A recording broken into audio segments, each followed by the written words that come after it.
"Don't go upstairs, Mom. It's messy," Eric said, with a smile that didn't reach his eyes.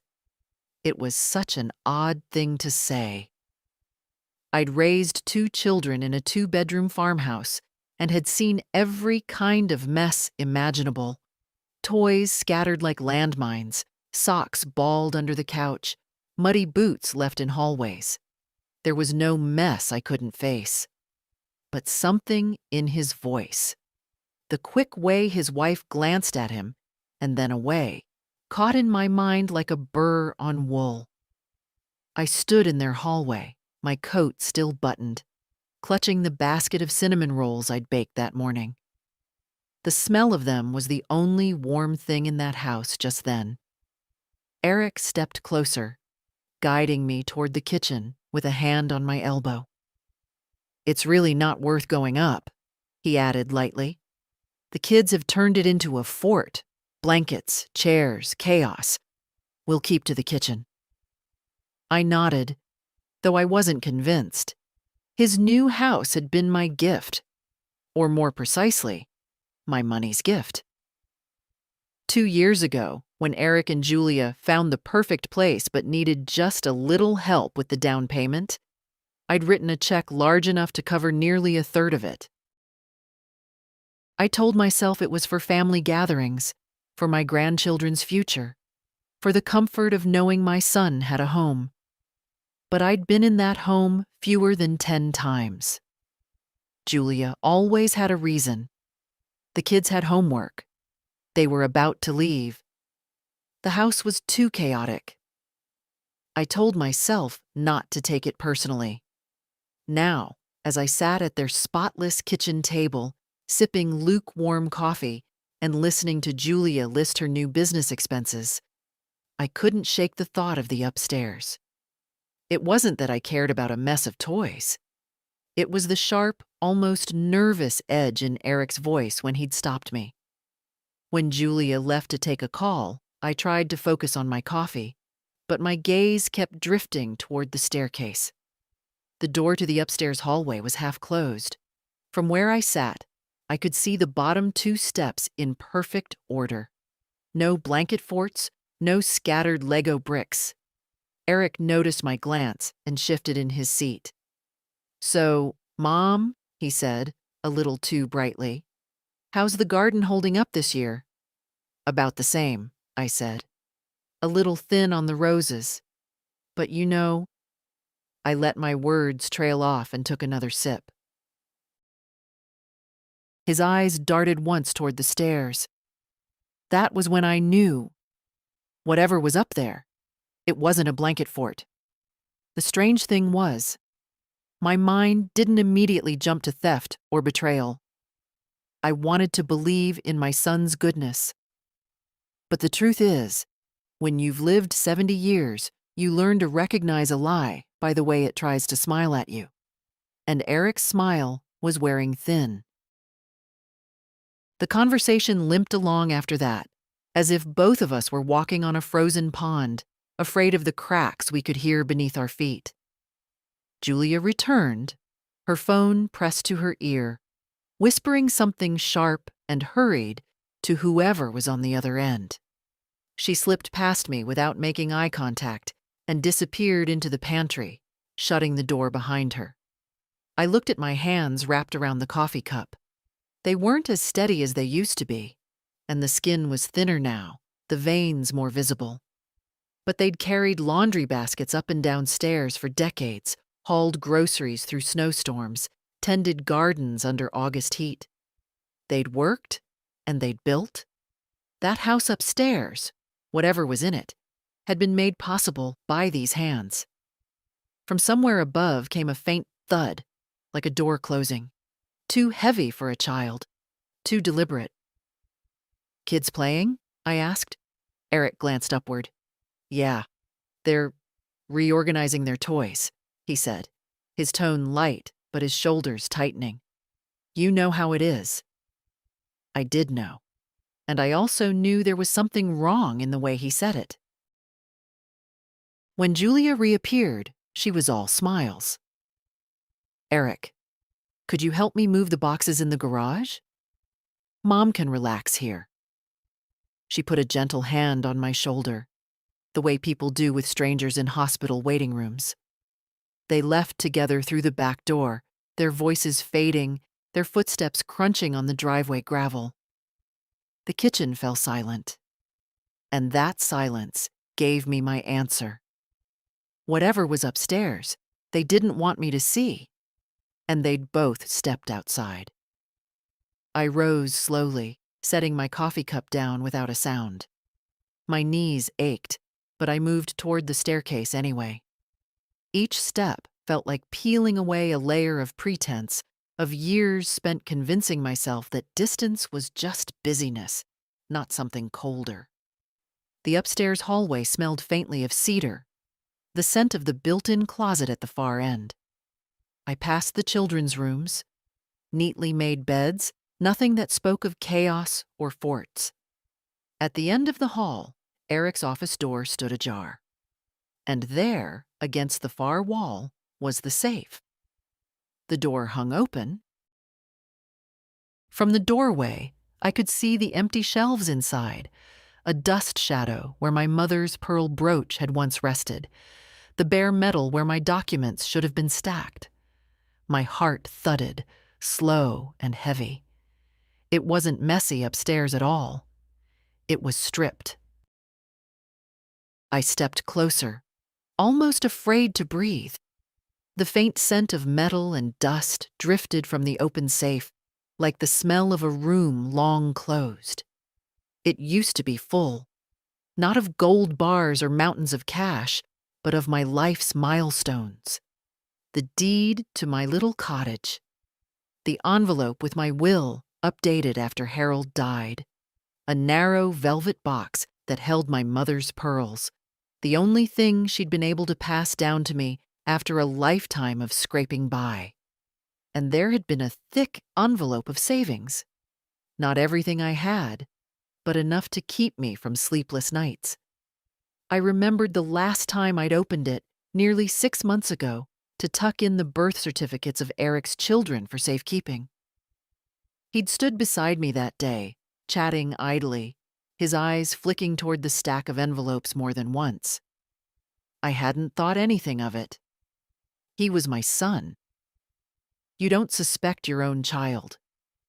Now there was nothing, not a paperclip, not even the familiar weight of the old brass key I'd kept on the top shelf.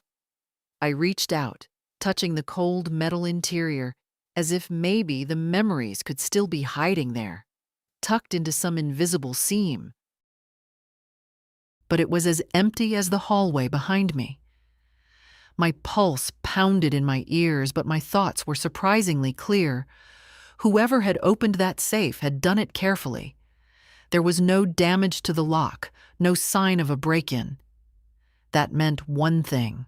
Someone had the key, or the combination. Someone I'd trusted. I turned, scanning the room.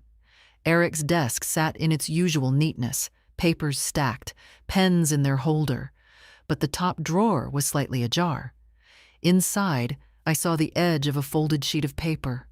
My combination, in my own handwriting. I'd given it to him last winter when I'd been down with the flu, and he'd offered to fetch some documents for me. I'd thanked him for being so helpful. Now, standing in his quiet office, I felt that thank you turn to ash in my mouth. Downstairs, the back door banged shut. Their voices carried faintly up the staircase, closer now. I took one last look at the empty safe, then closed its door gently, the way you might pull a blanket over someone who's already gone. By the time I reached the bottom of the stairs, I had already decided there would be no confrontation today. Not yet. I've lived long enough to know that when you've been blindsided, the first words you say can be your weakest. And I wasn't going to give Eric and Julia the satisfaction of seeing me rattled, blurting questions they could wriggle out of. So when they came back in through the kitchen door, dust on their sleeves from the garage, I was standing by the sink, rinsing my coffee cup.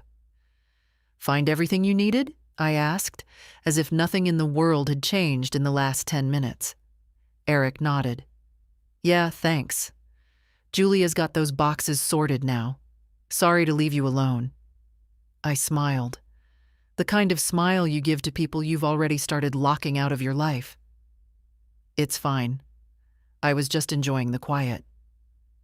Julia moved past me to the refrigerator, humming under her breath, and I caught the faintest sideways glance from her to Eric.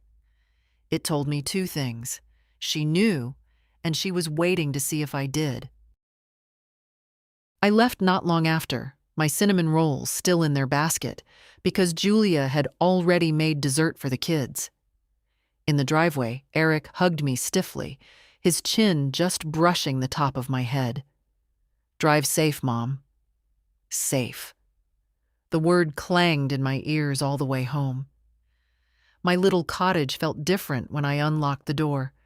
The air seemed stiller, the rooms quieter. But maybe that was just me, carrying this new, sharp-edged awareness through them. I set the untouched cinnamon rolls on the counter and went straight to my own desk. The first thing I checked was the small, fireproof box in the bottom drawer. My passport was still there. So was the spare checkbook, but the envelope with the last 2 years' worth of bank statements was gone. I know, because I keep things in neat piles, and the gap was as plain as a missing tooth. I sat down slowly. If Eric had taken documents from here and emptied the safe, then he'd already been in my house without my knowledge, and not once, but at least twice. The phone sat on the corner of my desk, the bank's number already in my contacts. I pressed it before I could talk myself out of it. Good afternoon, Mrs. Lawson, the manager, Susan, said when she recognized my voice. How can I help you today? I need to know if there's been any unusual activity on my accounts in the last month, I said. My voice was steady, but I kept my other hand pressed against my knee to stop the trembling. There was a pause, the sound of keys tapping. Well, I do see a few attempted transfers flagged by our security system. They were blocked for verification because the access request came from a new device. One was for $8,000, another for $15,000. When? 3 days ago and last week Tuesday. I let out a slow breath. 3 days ago, Eric had come by just to drop off some soup because Julia thought I'd sounded tired on the phone. Last Tuesday, he'd borrowed my car to save me the trouble of driving to my medical appointment. Mrs. Lawson, Susan said gently, would you like me to put a temporary freeze on your accounts until we can meet in person? Yes, I said without hesitation. Freeze everything, and I want to revoke the power of attorney my son has on file. Effective immediately. Another pause. Of course, I'll start that process now, but you'll need to come in to sign documents for the permanent change. I'll be there when you open tomorrow. After we hung up, I sat there for a long time, looking at my hands again. They'd just made one of the hardest phone calls of my life. Harder than telling people Harold was gone. Harder than signing the papers to sell the family farm. Because this time, I was choosing to close a door on my own child. The late afternoon light slanted across the room, catching the photo of Eric at 6 years old, missing his front teeth, grinning up at the camera while holding a frog in both hands. I remembered drying that frog with one of my good tea towels because he'd insisted it was cold and needed a blanket. I felt the sting behind my eyes, but I didn't let the tears fall. That little boy was gone. The man who'd replaced him had looked me in the eye today and told me not to go upstairs. And I had, and found my safe as empty as the space where trust should have been. I stood, locking the fireproof box and sliding the key into my pocket. Tonight, I would make lists of accounts, assets, documents, and anything else that still belonged to me. And tomorrow morning, I'd start making sure it stayed that way. I barely slept that night. Not from the usual aches in my hips or the creak of the old house in the wind, but from the rhythm of my own thoughts. Steady, relentless, like a clock ticking down to morning. By 6, I was dressed and ready, my handbag packed with every form of identification I owned. I'd also tucked in the small spiral notebook I'd kept for years, where I'd written down major expenses. Looking at the entries from the past decade had been like flipping through a ledger of blind faith. Checks for Eric's emergency car repairs, the down payment on the house, contributions toward his business idea that fizzled out in less than 6 months. The bank opened at 9, but I arrived 20 minutes early. The parking lot was still half empty, a few employees unlocking the side door. When Susan, the branch manager, saw me through the glass, she came at once to let me in. "I've already prepared the paperwork to freeze your accounts and remove the power of attorney," she said, leading me into her office. "But I'll need you to review and initial every page." The pen felt heavier than it should as I signed. Each stroke was a small severing, not from the money itself, but from the years I'd believed it was a bridge between me and my son. When we were finished, Susan leaned forward. "Do you want to add any security measures? 2-step verification, a change of address for statements, maybe even a new set of account numbers?" "Yes," I said, my voice firm. "All of it. And I want any in-person requests for my accounts to require my physical presence. No exceptions." Her eyes softened. "Understood." From there, I walked 2 blocks to my attorney's office. Michael Daniels had been handling my affairs since Harold passed. He greeted me with a puzzled smile. "Martha, you look like you've been up all night. What's going on?" I sat down across from him and told him everything: the safe, the missing contents, the attempted transfers. He didn't interrupt, but his jaw tightened. "We'll need to revise your will," he said when I finished, "and I strongly suggest setting up a living trust for your assets. It'll keep them out of reach unless you authorize access, and it's harder to challenge than a will." He pulled out forms, explaining each step. We discussed removing Eric entirely as an executor and replacing him with a neutral third party. We also added a clause. Any relative who contested my estate would forfeit their inheritance. It was all business, but beneath it ran a quiet current of something heavier. This wasn't just legal housekeeping. This was dismantling the trust I'd spent a lifetime building. When the documents were drafted for my signature later that week, Michael said gently, "I know this isn't easy."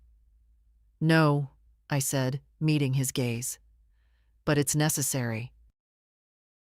And at my age, you stop putting off what's necessary." Back home, I set the new keys and passwords in a small envelope and slid it into the bottom of my sewing box, a place no one but me ever touched. Then I made tea and sat by the kitchen window, watching the sparrows dart between the hedges. The phone rang twice that afternoon. Both times the caller ID showed Eric's number.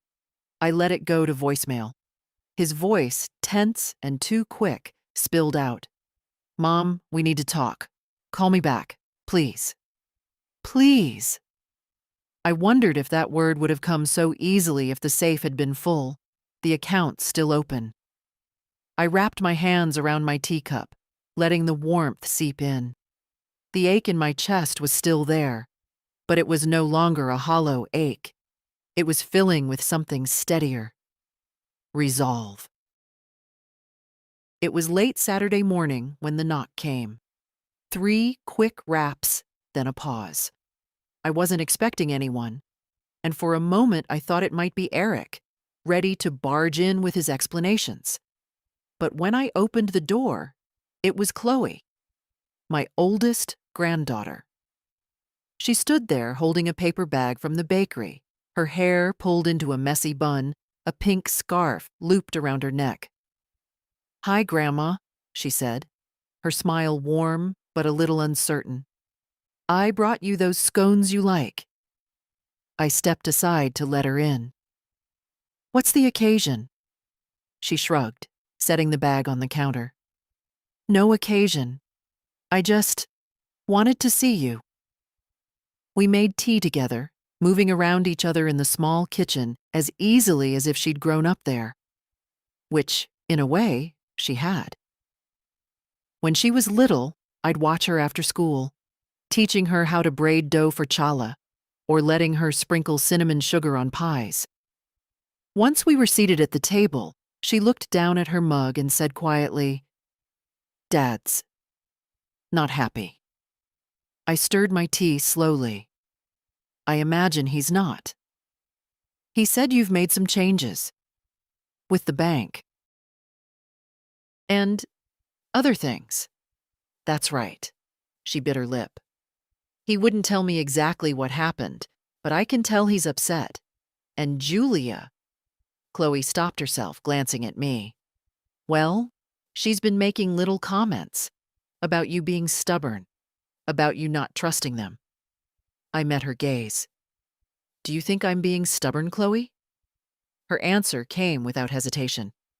No, I think you've been too trusting for too long. For a moment, I had to look away. It wasn't anger that stung. It was relief. Someone in that house saw me clearly. I don't know the details, she went on, and you don't have to tell me. But I just wanted you to know I'm on your side. I know how much you've done for all of us. I reached across the table and took her hand. You're the only one who's said that in a very long time. She squeezed my fingers. I've seen it, Grandma. I've seen the way you've helped and how it's taken for granted. You don't deserve that. We talked for nearly an hour about her classes, her friends, the apartment she hoped to rent after graduation. Not once did she ask for anything. Not once did she hint at needing money. When she left, she hugged me tighter than usual. Call me if you need anything. Anything, okay?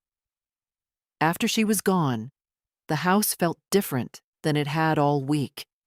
The betrayal was still there, sharp as ever. But now there was something else layered over it. A quiet reminder that not all ties in a family are rotten. Some are worth holding on to. By Monday morning, the phone had become a stubborn, buzzing reminder that Eric wasn't used to waiting for answers. The first call came at 8:12 a.m., before I'd even finished my toast. I let it ring. At 8:17, another. Then 8:25. By 9, I'd counted 7 missed calls and 3 voicemails. The most recent one was tight-voiced and clipped. Mom, I don't know what's going on, but we need to clear this up before things get out of hand. Call me back. Clear this up. As if it were a spilled cup of coffee between us, instead of an emptied safe and attempted theft. I took my tea into the living room and left the phone on the kitchen counter, where its vibration couldn't reach me. Outside, the first real snow of the season was falling, the flakes catching on the bare branches like tiny flags. By mid-morning, Julia's name appeared on the screen. I didn't answer. A minute later came a text.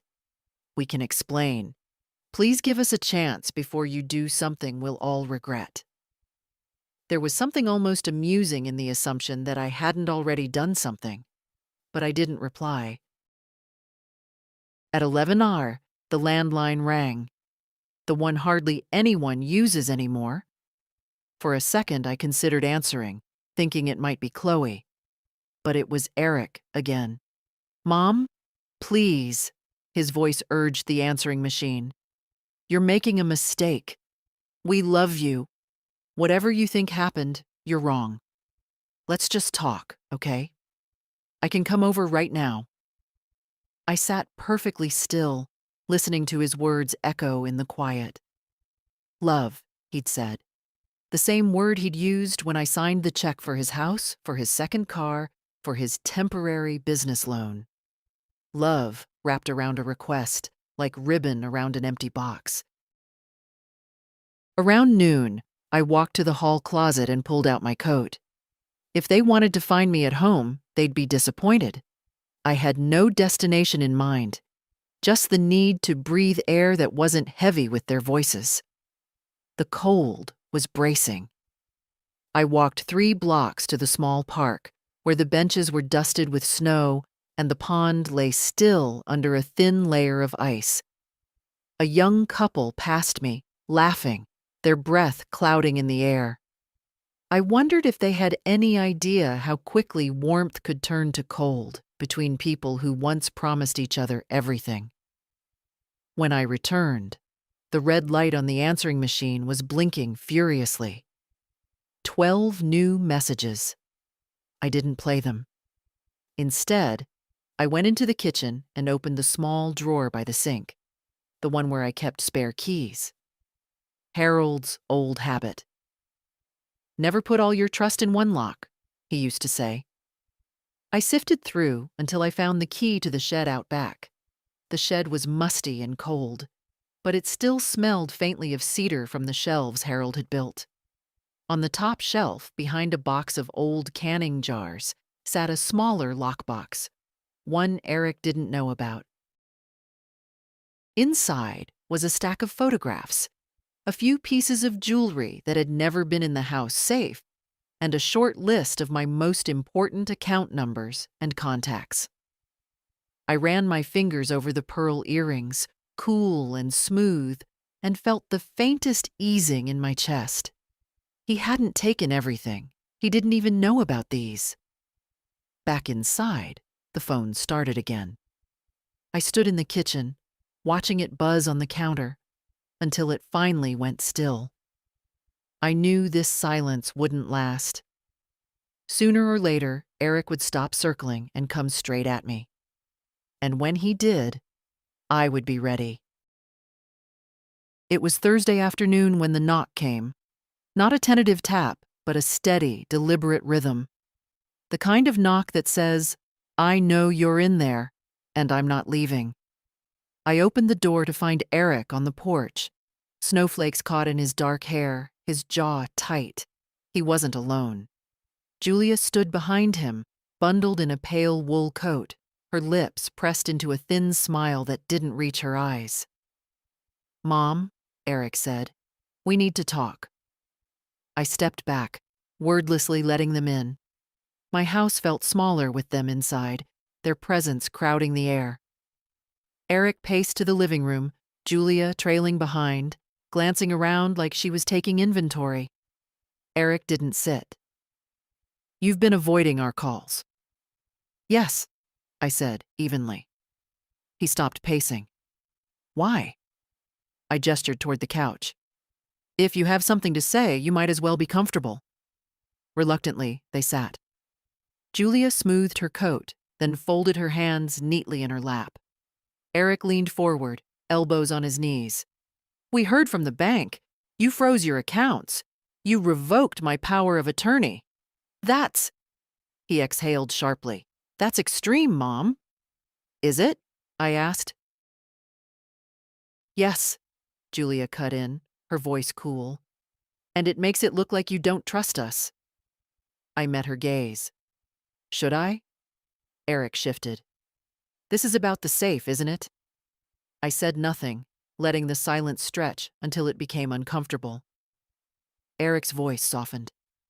Mom, you must have misunderstood. I went into the safe because we needed the insurance papers for the house. I didn't take anything else.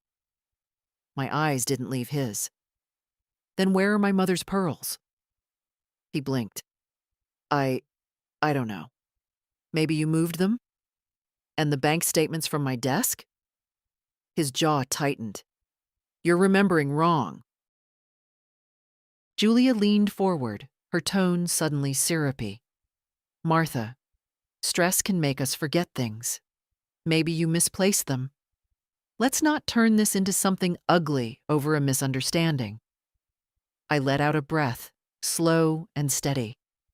A misunderstanding is when someone forgets to bring milk home. This is theft. Eric's voice rose. We're your family. We've always looked out for you. I gave a short, humorless laugh. Looked out for me? Or looked out for my money? The flush that crept up his neck told me I'd hit home. Julia straightened her spine. If you really think we'd steal from you, then I don't know what to say. But you're making a mistake cutting us out like this. It's not healthy. What's not healthy, I said quietly, is letting people strip you bare while you smile and pretend you don't notice. Eric stood abruptly, shoving his hands into his pockets. So that's it? You've already decided we're guilty? I've decided, I said, rising to meet his height, that my trust is no longer yours to use. He stared at me for a long moment, his breath shallow. You're going to regret this.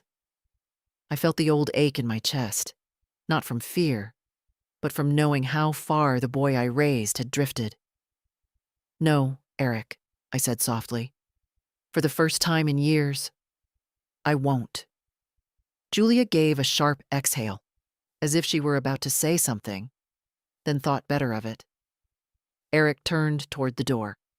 They left without another word, the cold air rushing in for a moment before I closed it behind them. For a long time, I stood with my hand on the doorknob, feeling the vibrations of their departure fade. They had come to reclaim control. Instead, they'd walked out with less than they arrived, and I intended to keep it that way. The next morning, I called the locksmith.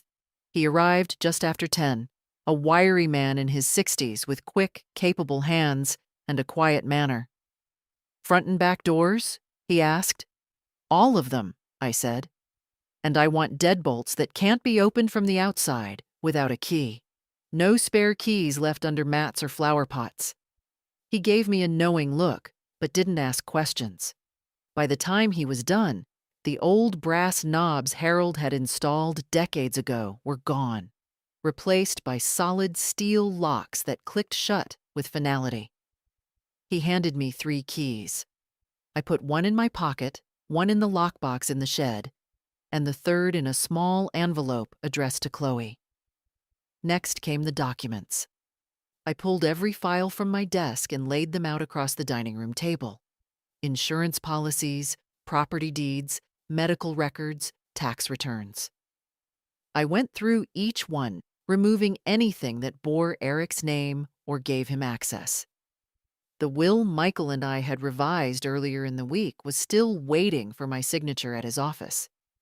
I made a note to stop by tomorrow. For now, I drafted a letter, sealed and dated, stating clearly that Eric Lawson was to have no control over my finances, property, or medical decisions. I placed it with the rest of my important papers. In the early afternoon, I phoned my homeowner's insurance provider.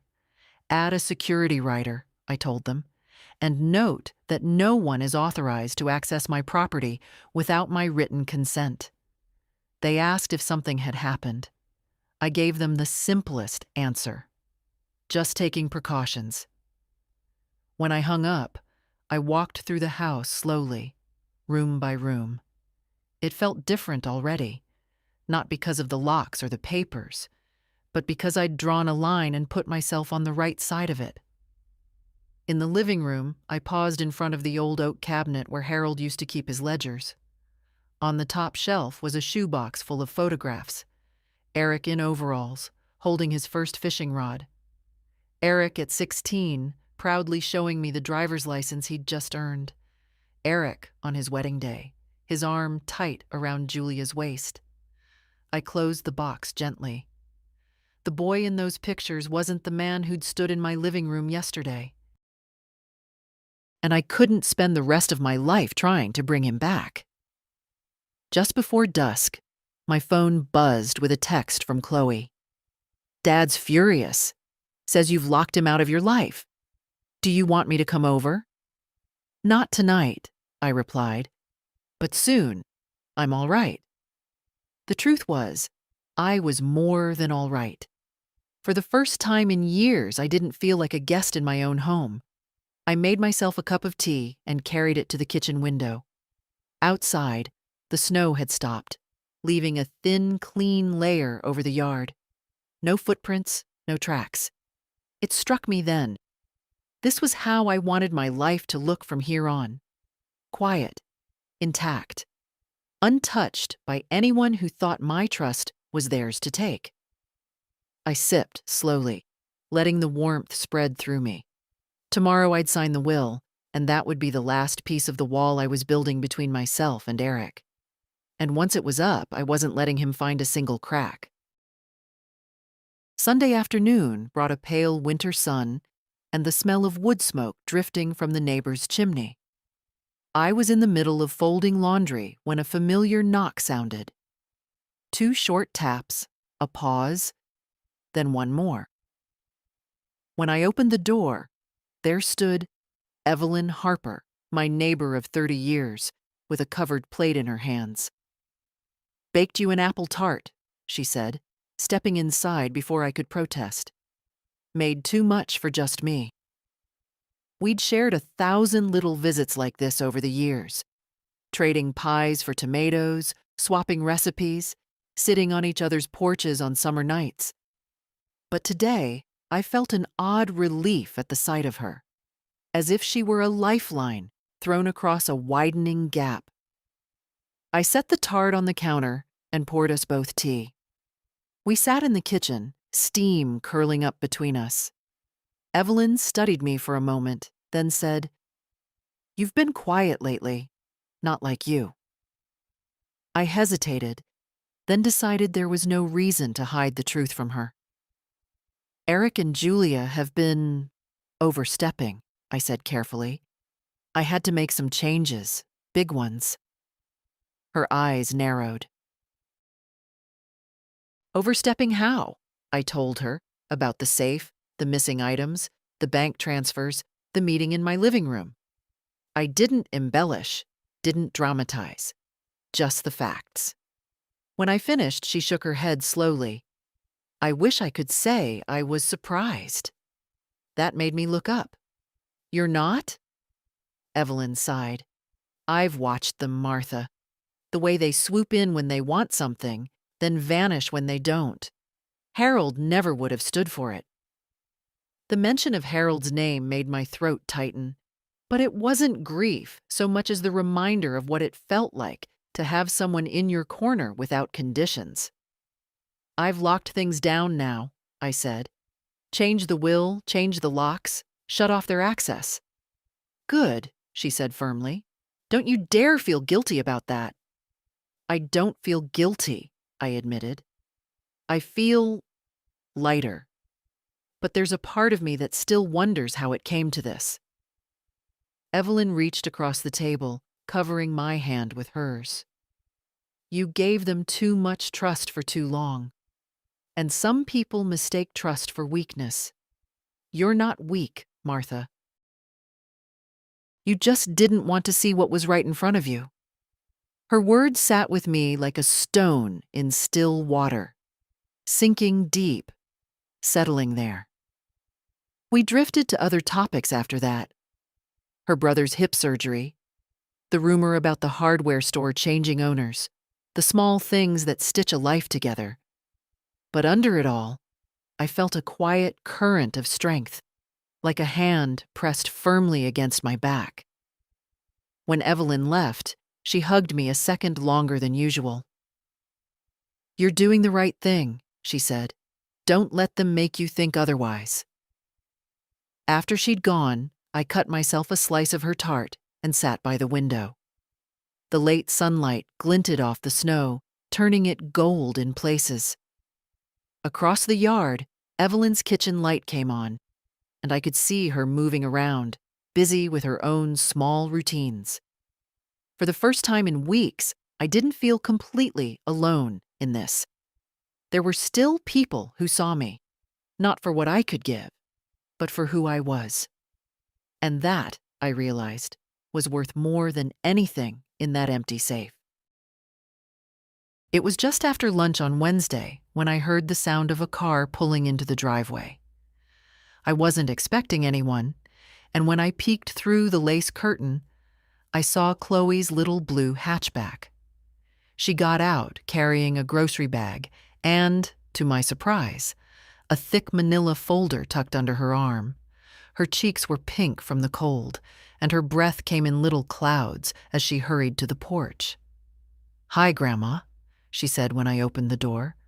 "I brought you a few things, and I need to talk to you." We set the groceries on the counter: bread, milk, a jar of my favorite orange marmalade.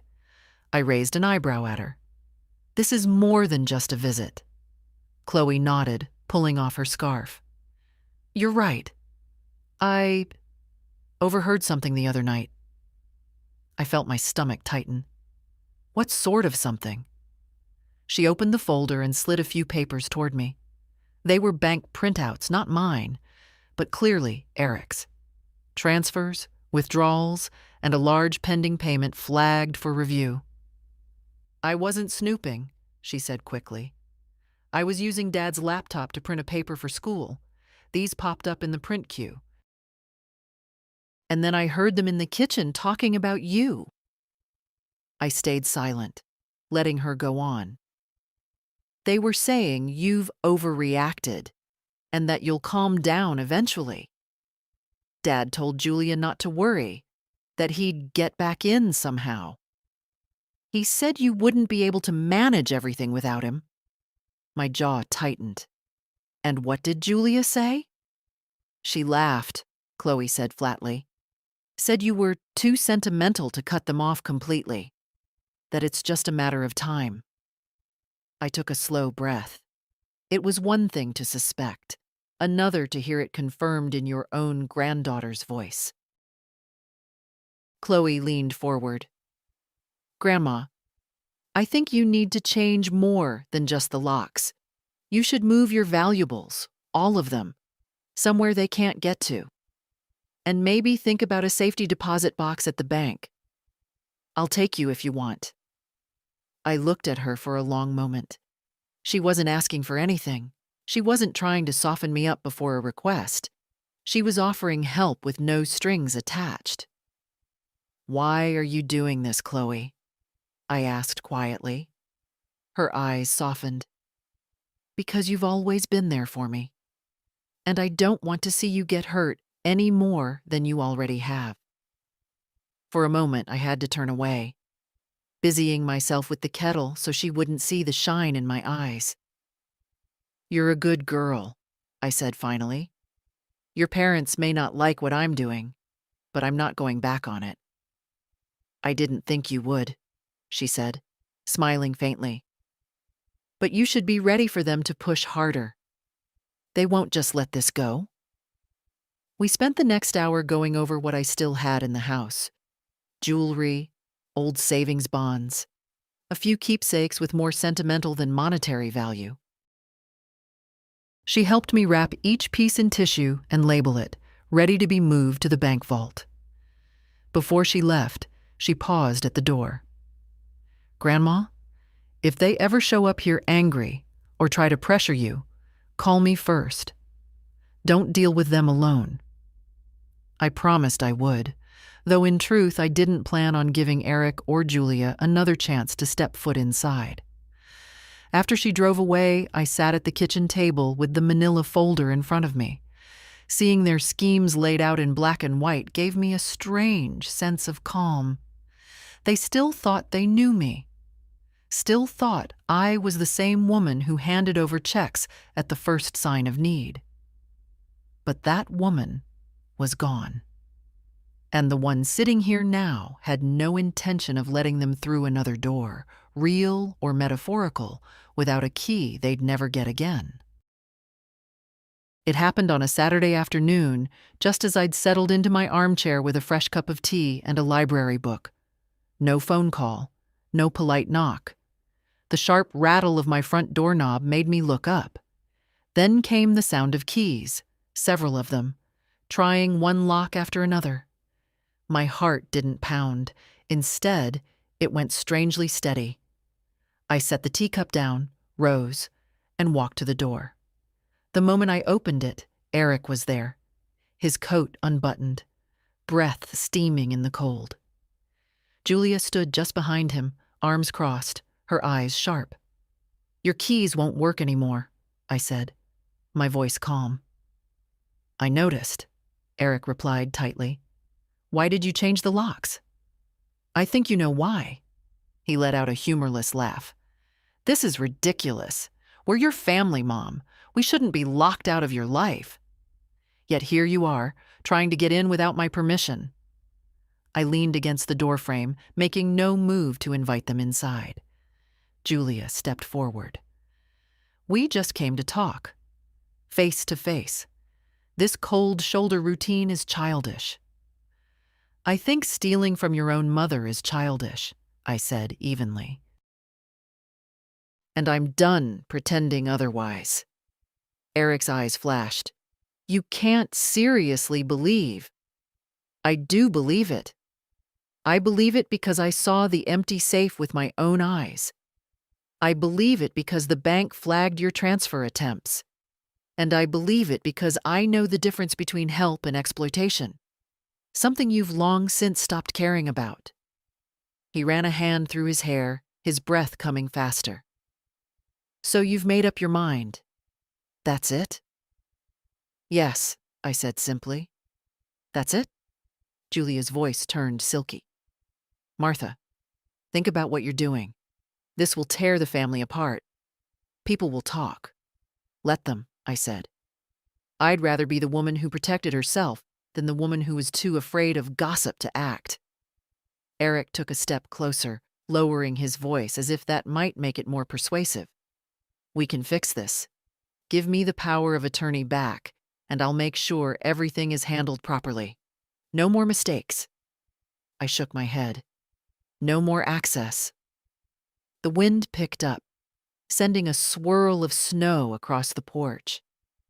Julia pulled her coat tighter, her lips thinning. "You'll regret this, Martha. One day you'll need us, and we won't be there." "Julia," I said quietly, "if that day comes, it will mean I've forgotten who you are. I don't plan on doing that." For a moment, none of us spoke. The only sound was the wind and the faint creak of the porch boards under Eric's shifting weight. Finally, he muttered something I didn't catch, turned, and went down the steps. Julia followed, but not before giving me one last look, not of sadness, but of calculation. I closed the door and locked both deadbolts. My hands didn't shake. In fact, they felt steadier than they had in weeks. Back in the living room, my tea was still warm. I picked it up and returned to my chair, the book still open to the page I'd left. Outside, I heard the sound of their car starting, then fading down the road. They'd tried to force the door today. Next time, I knew it wouldn't be the door they'd go after. But whatever their next move, I was ready. I'd built my boundaries high and set them deep, and I had no intention of letting them be breached. The following Tuesday, Chloe pulled into my driveway right on time, her little blue car crunching over the thin layer of frost. She hopped out, cheeks flushed from the cold, and gave me a brisk hug. "Ready?" she asked, glancing at the tote bag at my feet. Inside the bag, carefully wrapped in tissue and bubble wrap, were the last of the valuables I still kept in the house. Harold's watch, my mother's wedding ring, a small box of savings bonds, and the envelopes of photographs I wasn't willing to risk losing. The tote wasn't heavy, but it felt weighty in a different way, as if I were carrying the final pieces of my old life into a vault. We drove in companionable silence to the bank. When we walked in, Susan, the branch manager, spotted me immediately. "Mrs. Lawson," she said warmly, "we've got the paperwork for your safety deposit box all ready." She led us to the small private room where the vault was located. The steel door loomed at the far end, a solid barrier between the outside world and what would soon be mine alone. "You've rented a medium-sized box," Susan explained, pulling the long drawer-like container from its slot. "Plenty of space for jewelry, documents, and keepsakes. You'll be the only one with access. No co-signers, no exceptions." I nodded, more relieved than I expected to feel. Chloe helped me unwrap each item, placing them neatly inside. Harold's watch went in first, its worn leather strap coiled like a sleeping snake. Then my mother's ring, gleaming faintly under the fluorescent lights. When the box was nearly full, I added one last thing, a short, handwritten note folded into an envelope. On the outside, I'd written, "To be opened by Chloe only, if I am gone." Inside were the details of my accounts, my lawyer's contact information, and a few lines explaining exactly why I'd taken these steps. Once everything was in place, Susan slid the box back into its slot and turned the key. The sound of the lock clicking home felt like the closing of a chapter. Back in the car, Chloe glanced over at me. "Feel better?" I exhaled slowly. "Safer, that's the word." She smiled faintly. "You know, they're going to hate this." "I know," I said, "but I'm not doing it to spite them. I'm doing it because I won't live in fear of my own family." We stopped for coffee on the way back. Sitting by the window of the little cafe, I watched people bustle along the sidewalk, scarves wrapped tight against the wind. Life was going on as it always had, indifferent to my small personal war. And yet, inside, I felt a sense of ground regained. When Chloe dropped me off, she lingered in the doorway. "You're sure you don't want me to stay a bit, just in case they show up again?" I smiled. "If they do, the locks will hold, and so will I." After she left, I stood in my quiet kitchen, the tote bag now empty on the counter. For the first time in months, the house didn't feel like it held anything they could take from me. They could rattle the locks. They could make their calls. They could gossip, threaten, and plead.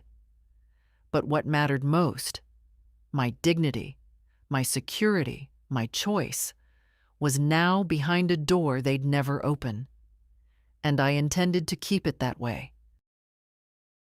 It started with the phone calls from numbers I didn't recognize. I let them go to voicemail, but when I finally listened, the pattern became clear. First was my sister-in-law, Claire. "Martha, I don't know what's going on, but Eric says you've cut him off completely. That doesn't sound like you. Can we talk?" Then Harold's cousin, David. "Martha, families have disagreements, but you can't just shut the door forever. Think about your grandchildren." By the third message, a neighbor I barely knew, I understood exactly what Eric was doing. He was using other people as messengers, hoping they'd wear me down, make me feel cornered. I didn't answer any of them. 2 days later, Evelyn knocked on my door, holding a basket of muffins. "Martha," she said carefully, "I just came from the store, and I ran into Claire. She told me Eric's been saying you're not well, that you're confused and making rash decisions." I let out a dry laugh. Confused enough to change my locks, move my valuables, and update my will? That's quite the diagnosis. Evelyn frowned. "He's trying to get people on his side." "I know," I said, "and I'm letting him try." Every person he drags into this sees him more clearly than he realizes. That evening, the phone rang again. This time, the caller ID showed a name I knew well, Margaret, my oldest friend from church. Against my better judgment, I answered. "Martha," she began, "Eric came to see me. He says you've misunderstood something about a safe and some money." "Margaret," I interrupted gently. I know exactly what happened. I'm not confused, and I'm not changing my mind. There was a pause. So it's true? You've really cut him off? Yes, I said simply. And I won't discuss the details because they're mine to keep. But I will say this. No one accidentally empties a safe or tries to move money out of someone else's account. That's not a misunderstanding. That's a choice. She sighed. I had to ask. He made it sound like. I know how he makes things sound, I said. It's how he's always gotten what he wants. The next day, I took an extra step. I called Michael, my lawyer, and told him to draft a letter for Eric. Formal, dated, and crystal clear. It stated that he was to have no involvement in my finances, property, or personal matters, now or in the future. Copies would go to the bank, the insurance company, and the county clerk. When Michael read it back to me, I felt a quiet satisfaction settle in my chest.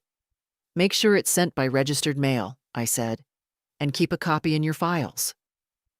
By the end of the week, the outside pressure slowed. The calls became fewer, the voicemails shorter. Either Eric was realizing his campaign wasn't working, or he was regrouping for another attempt. On Saturday morning, I sat by the kitchen window with my tea, watching the snow melt in patches across the yard. Evelyn's cat slinked along the fence, its tail flicking. Somewhere down the street, a child laughed. The world was peaceful, and so was I. I knew Eric still had my phone number, my address, and a whole arsenal of manipulations he might try. But I also knew something more important. I was no longer reachable in the way that mattered to him. The door was closed. The locks were changed. The bank box was full. And my mind was made up.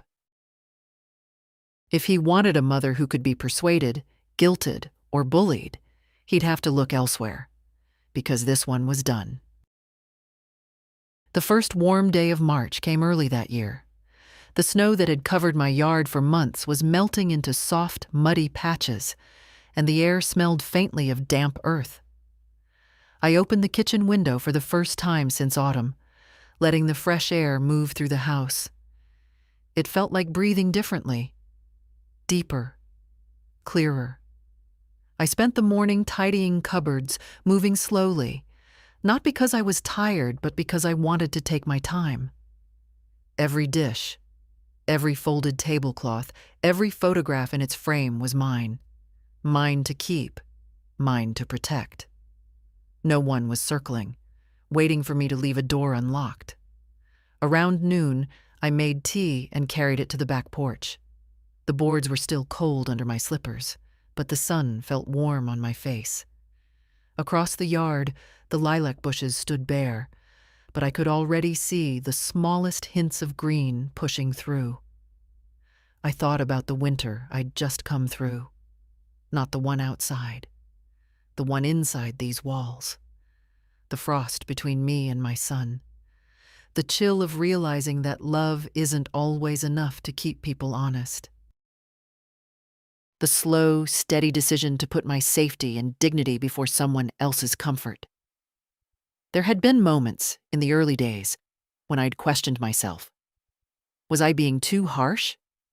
Would this tear the family beyond repair? But each step I'd taken, the locks, the bank, the will, the vault, had made the air a little easier to breathe. I hadn't done it out of spite. I'd done it because there comes a time when you must stand for yourself the way you once stood for everyone else. The phone was inside, sitting silent on the kitchen table. I didn't need to check it to know that the absence of Eric's number was its own kind of peace. Chloe still called. Evelyn still visited. Life went on, trimmed down to the people who showed up without an angle. In the quiet, I realized something I hadn't been able to see before. Losing what you thought you could never lose can sometimes return to you the one thing you truly need: yourself. I sipped my tea, listening to the soft drip of snowmelt from the eaves. A sparrow landed on the fence, tilting its head as if to take me in. The sun warmed my shoulders. I had no illusions that Eric would suddenly change or that Julia would see herself clearly in any mirror. That wasn't mine to control. What was mine, my home, my security, my say over my own life, was now firmly in my hands, and I intended to keep it there. If you've read this far, maybe you know a little of what I've learned. Maybe you've felt that same shift when you stop asking why someone has hurt you and start deciding what you're going to do about it. So here's what I'll tell you. Protect yourself. Don't wait for permission. Don't let love be the excuse someone uses to reach into your life and take what isn't theirs. You get to lock your own doors, and you never have to hand over the key.